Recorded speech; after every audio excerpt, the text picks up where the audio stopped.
guest today is Rich Dudley. Rich, how you doing? Good to see you again, Dave. I'm doing well. Welcome back to the show. You have a new job since last time you were on. I do. I'm now a senior software engineer and a technical lead at Quicken Loans. That's in my hometown of Detroit, Michigan. Detroit, Michigan, right, downtown. I'm actually a remote worker. We have business. My wife has business, which keeps us in Pennsylvania, so I work remotely all day long. But I make many trips a year to Detroit, which unfortunately I see you more outside of Detroit than I do in. We're going to fix that. Yeah. What should we talk about? So, this job is a transition back to a bit of my roots, where I'm getting back down involved at the data layer and looking at analytics and the business use of data for predictive modeling and such like that. And data is a big deal in most organizations. The challenge, I think, is people spend a lot of time collecting data. And then all of a sudden they have all this data and they have to figure out what to do with it. And the big trend that we see everywhere, look at every conference, it's big data, big data, big data, big data. Yep. But big data is big problems. That's a recognition by companies. If it's not clean. And that's really where I've gotten involved in at QL is we have all this data. We've gathered all this data for years. Clean. What do you mean by clean? So data can be dirty in many ways. It can be inconsistent. So somebody may have filled out a loan papers once on, say, GR'd Drive, and then the next time they want to do a refi, they may put in GR'd DR, which if you do a string match is two completely different strings, just variations on the word. So you have to go through some either sort of standardization where you run that through an address verification service and it says, all right, the post office does this. Okay, we standardize this to GRDR from GR Drive. Or you have to do East GR Drive. Or it West may be East GR or West, Drive, right, directional indicators. It may be ambiguous if it doesn't have it. Well, it's very difficult. And you look at people who try and roll their own things, and it works great until you get to Salt Lake City, which is laid out in a perfect grid based on where the temple. Yeah. And so you'll see addresses where it's like N400 S600. And it's literally that grid, and that north doesn't necessarily translate to north per se. It kind of means that, but it's laid out in that grid type of thing. So if you try and do some clever parsing, your rules always break down somewhere.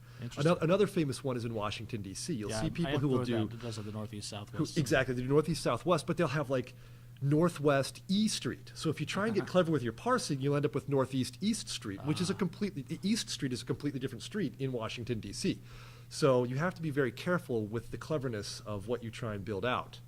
So there's the standardization issues where somebody's address may not match due to a small difference in perhaps the entry. Also EMS. I live in a very rural area in Pennsylvania. Emergency medical service? Emergency medical services, exactly. So the 911 people got tired of trying to find Box 400 Rural Route 4, and they made everybody get a real postal service address and a real street name so that they could then map it and put pins with where things go.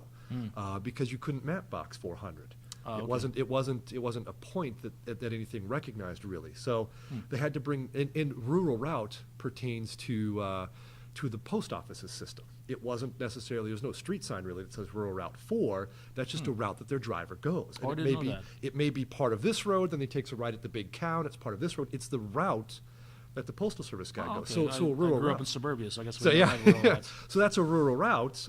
There's also Texas has farm to market FM roads, farm to store FS roads, which are routes that would be traveled by produce. Okay, and they have different names in reality. Right, and so EMS has come through and said we need to lay real names on here so we know that we go 3 miles on, say, GR Drive, and then we take a left on Kalahari Road. Okay. Right, so we need to have standardized names. That sounds like an awesome neighborhood, doesn't it? Yeah, I want to live there. Take a left at the big cow, but this time it's now a rhinoceros. So that's, EMS has come through and sort of changed all of that. So we may have records there for someone who used to be Box 300 Rural Route 4, but is now 1492 GR Drive. And people are just used to doing it the old way. Exactly. And your system maybe looks the new way. Right. Or they come in to refinance a loan and are like, we have no idea who you are because we can't match your address up because the name's been changed. What are you doing to solve that problem? Is there software that'll scrub those addresses, or are you doing it by hand, or what? There are, and sometimes we do it by hand. So we have other lookups, obviously, that we can pull clients up by phone numbers, email addresses, social security numbers, things like that we can pull them out of our database. But there's also a lot of services. There's some available in the Azure Data Market. Melissa Data is one that you can subscribe to in the Azure Data Market, and you can say, hey, I've got this address. What can you tell me about it? Has this been renamed due to EMS? Is this an existing address? Is this new construction? What's going on here? The post office provides some level of that. There's other subscription services. So real quickly, the Azure Data Market is what? The Azure Data Market is a cloud-based subscription service that you can, if you have an MSDN account, you can get some level of credits for free on that.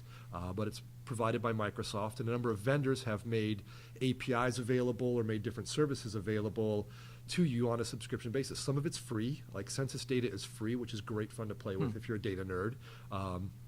And then there's for-cost services, and Melissa Data is great because I think they have like 1,000 free lookups a month or something like that. So it's a real treat if you're kind of a data nerd to get in and play with that. Are you using tools like that then? At QL we're not using that particular one because we have to do everything behind our firewall. But I have personally messed around with that one, and it's easy. You get your C# library and you make calls, and it's kind of groovy. So there's one of the corruptions of data is that street names, they change or they have multiple names for the same street. Exactly. And you mentioned earlier, actually off camera, that sometimes there's Route 5 might also be known as Route 8. Yeah, my old commute. Route 8 is also William Flynn Highway, and both of those are legitimate addresses. Right. And a lot of services will say, yes, 123 Route 8 is a legitimate address. 123 William Flynn Highway is also a legitimate address. And they're the same legitimate address, It's the same exact location. So, and so better better services... software has to figure that out. Right. So better services will come back and say, hey, and I haven't tried this with Melissa Data, but they'll say, hey, this also corresponds to that because the roads have two different names. But that gets exciting as well. Okay. There's actually a road that I live on in the town where I live in where if you start in my town, which is Butler, and you drive to Saxonburg, it's Saxonburg Boulevard. But when you get to Saxonburg and you turn around to go back to Butler, it's Butler Street. Yeah.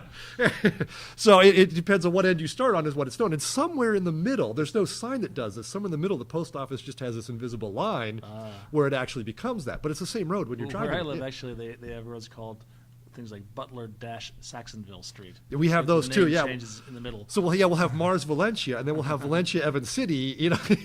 So as you go up from township to township, it just keeps changing names. It's the same road, but it just keeps changing names the whole way up. So that's one way. So what do you address? Is your goal then to get all this consistency in your master database, or just make sure your master database is smart enough that when you analyze it, it can find? Both. The right address. The ideal is if you're moving to a big data system where you're going to do data analysis, and one of the things with big data is there's a concept of shoeboxing where it takes so much effort to decide how you're going to filter out your records, what you're going to filter out, what you're going to keep, that you just end up saying, heck with it, just keep everything, and we'll filter it out in the query. Right. But if your data are inconsistent, you end up either filtering out things you want or not filtering out things you don't want. Right. So the consistency of the data is there. Completeness of data is another one where we may have added along the way columns to our database table, so we have to null out all the old records. And so maybe we have in the past, maybe you didn't have, say, the suffix on somebody's name. Right. But the senior, junior, third thing is very important to you, especially when you're discerning mortgage applicants, say. Okay. So we add that. We have nulls now. So now we have incomplete data where we haven't collected it in the past. Because it's nullable, it's not necessarily a required field in the database now. So on the application side, we have to make sure that we put something in that says, hey, and not everybody has a suffix. So now you're talking about people here. And this surprised me when you told me that you have your data has some inconsistencies among people. And the reason it surprised me is because here in America, everybody has a Social Security number. Right, they do. And that Social Security number is unique per individual. It is. And I would think that a company that's in the business of making loans would be forcing everyone to supply their Social Security number, but that's not really true. There's a point in the process where we have to have it, where we look at your credit to finalize exactly what your rate is going to be in your payments and things like that. But before that, I probably shouldn't reveal this, but you don't necessarily have to give us the right one or one at all. So we'd have a hard time matching people up who call the call center who are just curious, like, I saw the commercial and I'd really love another $200 a month, so let's talk about some vague particulars of my mortgage, and then I'm going to, shop around or whatever. The other thing is so if you go to LendingTree is one of our marketing partners, you don't necessarily have to reveal all your information. So we'll get a lead from LendingTree where we can't necessarily match you up by your Social Security number because maybe they haven't given that to us. I see.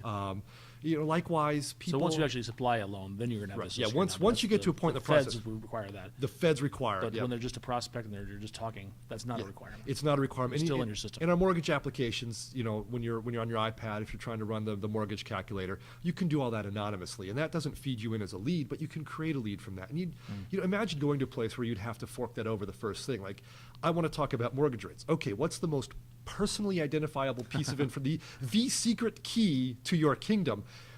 Give that to me. That's walk away. Intrusive just to have a question answered. It absolutely is, and so we don't want to force people into that. So we have prospects that come in, but we want to be able to at some point in time match you up with who you are, because you think about my wife owns a flower shop, and the customers really appreciate that personal value. I mean, the people who come back week in and week out, month in, their birthdays, their anniversaries and things like that, and so you can we get emails that say, hey, it's Dell, it's our anniversary again, just send her what she likes. We know where it's going. We know how much she wants to spend. We know what she likes. We know all that. And that's the relationship that we're a very client-focused company. I mean, right. our prime directive is every client, every time, no exceptions, no excuses.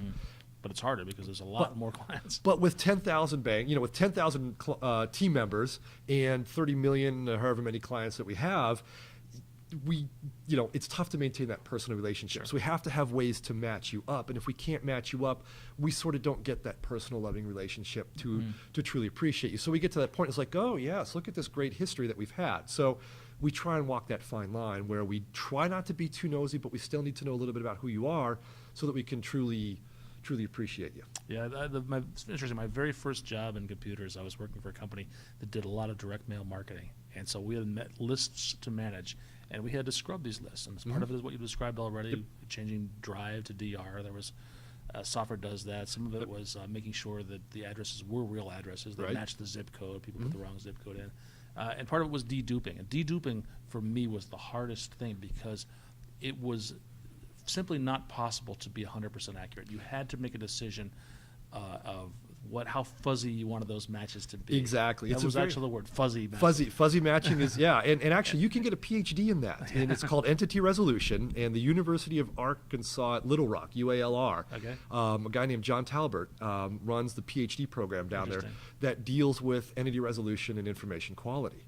And so you can get masters. So there's this trade-off there. Do I want to err on the side of having more duplicates? Right. In which case I would let's see, if I had more duplicates, then I would be potentially deleting customers. You could be, yeah. Or do I want to err on the side of not deleting customers, but in which case I would have more duplicates? And it depends on what side of the equation you're on. So if you're just sending out catalogs, you probably don't mind if you accidentally combine a couple people and send one or two fewer catalogs because it's a cost savings from mailing that stuff versus mailing 3 or 4 of the same exact catalog to the same client, because then you've wasted money and the client looks at you like you're a bit of a dork.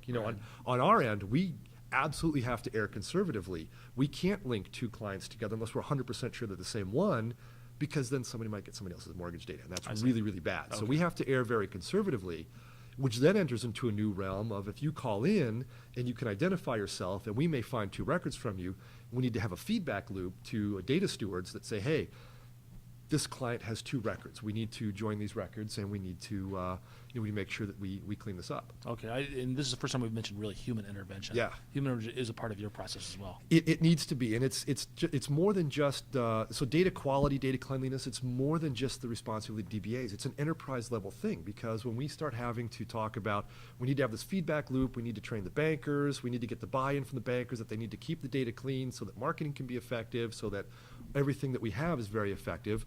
But that means that we need to schedule work, we need BAs involved, we need project managers involved, we need to dedicate engineering time. I mean, you can see very quickly, it's an enterprise-wide thing just to build that out. Sounds expensive, too. It can be. And then to get the buy-in that, we need to do a good job. I need to be responsible with the data that I enter. And so, because addresses are a text field. So the better that they can enter free text information, the better off we are. And the pressure's on, to meet their numbers, but we need to walk that line. Yeah, so for this address correction, for this deduping, for these resolutions, there's software that exists to do that. Are you doing that, or are you building your own? We are building our own, actually, and just because of the peculiarities of the information that we have and the way that we have to manage it. So one of the things that we have is we have Social Security numbers, which are multiple layers of encryption in our database. The upside to that is there's multiple layers. The downside is it makes it really tricky to match these records, because you might encrypt them and get different values. So we have to do some things where we can only decrypt them so many levels so far before it's irreversibly done. So the first step is obviously a hash, and then we go on with multiple layers from there. So we can only take it back to a certain level. So not everything will handle our personal information in the way that it needs to be done. So we're building on our own. Plus, we look at the different algorithms. We have multiple systems that maintain client data, and the one that handles the prospects, we know those data are not very clean. We have the servicing records, where if you do a loan with us, we'll keep the servicing for your loan, so you keep paying Quicken Loans. We don't resell it on the open market typically anymore. We'll keep the servicing as well. Those data are stellar because we have your banking information, all your legal identifiers and stuff like that. So we need to weight the information accordingly. So the information that comes from the servicing system is good, and we can apply some higher level weights to that versus the information that comes from the prospects, not so good. So we want to weight that a little bit less. Okay, so I guess the inference here is that if you can validate data when you input it, yes, that's really, really good. That's a great thing. If you control everything from the start to the finish, then you can add more validation and you trust that data more. Whereas Absolutely. if you're getting from third parties, then the multiple layers of validation, the quality of it, confidence, the confidence goes down because somebody else has control over it. Right, and it's all a matter of probability. It's all statistics. It's all probability. It's based on p-values when you start trying to match these entities up. And I think that's the first time somebody said p-value on this show. Woo-hoo. So, and this goes obviously back to my scientific background of working with all the statistics and everything like that. So, so we're building our own, and that's my team that's working on that. And it's been tough. We spent many months in the research of how we're going to do this and what identity attributes we can have and which ones we can trust from which systems, which ones matter. Phone numbers are tricky because people may change phone numbers. Also, we verify employment, but there's a lot of shift workers who have been employed for a long time, and they may give us the phone number for Experian, who does employment validation services. Okay. So they don't give us their employer's phone number because HR has told them, don't have anybody call us for mortgages, give them the Experian number. We pay Experian to handle all of our employment validations. Sure. Yeah. So phone numbers I remember being tricky in my right. Yeah. So we may have because I may have multiple phone numbers. Exactly. Like a home and a cell phone. You do. And then people may in my house share the same phone. Yeah. And we may have different. We may both be in your system. Well, you and the lovely missus probably have the same home phone number, but two different cell phones, right? Or in many cases, we have clients and who the husband and wife share one email address. Yeah. And they're two completely different people. So we have a mismatch on a social security number. We have a mismatch on a name, but we have a 100% hit on the email address, right, and a 100% hit on perhaps the home phone number. So now we start looking at stuff like, how do we handle that? So now we've got to bring in additional attributes, which also gets into additional quality issues. Do we actually have all this information? Is it complete and is it standardized? Yeah. Is there anything we haven't talked about that we should have? Oh yeah. Where'd we go? So how do you handle all this stuff? Well, there's some services out there. Master data management, like I said, it's an enterprise-wide initiative. You need to have buy-in top to bottom. Microsoft has several great products that you can look at using. There's the Master Data Services, MDS, and they have the Data Quality Services. So Data Quality Services is something that will try and do some matching and some data scrubbing as you bring things in. Those are online services like APIs? Those are actually part of SQL Server. So so various flavors, and I don't know which, the SQL 2012 just shipped and 2014 is on the horizon. So I don't know, Microsoft starts it at Ultimate and backs it down through the features. Okay. So I don't know what the software assurance level is on those, but Master Data Services, Data Quality Services, they have those. The Azure Data Market is a wealth of services that will do that. Building your own is another one. That takes a lot of effort, but for an enterprise of our size, it's doable for us. Mm-hmm. Where else are we going? Standardization and filling in. When you design an application from the start, you have to start with the data. What does the data need to be? What do we need to require? What is nullable? What's not nullable? What's our level of intrusiveness with gathering these data? So and we have fun with names because American names. David is a very common man's name. I don't know of any females who are named David. Yeah, although but their names. they're- yeah, Like they're- Jan or something. Jan, like yeah, that. Chris is one, Chris, and yeah. it is, I have multiple Pat. friends where a Christine married a Christopher, so you get Chris so and so, and you're thanks for that, guys, appreciate it. I have multiple friends who have done that. Ricky's another one. Marion is one that used to be a very common man's name. Right. That was John Wayne's her real name, Marion, but it's also now it's more common as a woman's name. So names have gone back and forth on that, and you run into things like where foreign names have come in, Alexis, Right. or Michelle's, which is a Sure. very common name in France, and a Michel in France is usually a guy. That's their version of Michael often. But Right. here in the States, Michelle is 9 times out of 10. That's either a girl or a French dude Right. from Montreal, right? Yep. So, yeah, that's where you get into the fun of that.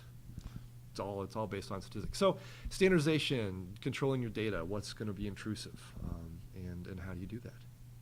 Getting All right. right. You got some speaking engagements coming up? I'll be at Codepalooza in February. I'll be Speaking on there. this exact thing. So Oh, it's and you called do the that Data software, Bath. okay. Yep, it's called the Data Bath. I'm also working on a Pluralsight course, which will be a much more extended version, showing what is the. It was actually due last month, but I kind of. With the new baby, it did not quite get done. Congratulations. So it'll be here this spring. I'll be finishing it up hopefully in the next few weeks. So Pluralsight course will have one. It is also called the Data Bath there, and it will be obviously a much longer course in what the problems are with data and what to do about it. Because in the end. And it would, the adoption. So BI strategies are changing. The analysis of data. We get into big data analysis. We also get into traditional BI. The biggest problem that you have is that your data you may not be clean. That's the number one. Barrier to adoption of new BI systems or improving BI systems is the quality of data. So it's a big thing. Thanks a lot, Rich. Thank you very much, Dave.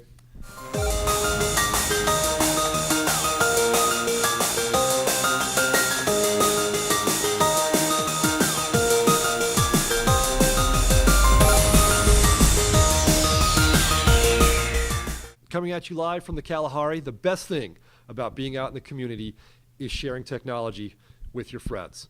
Visit your local user group, visit your nearby conferences, but most of all, keep in touch with your friends.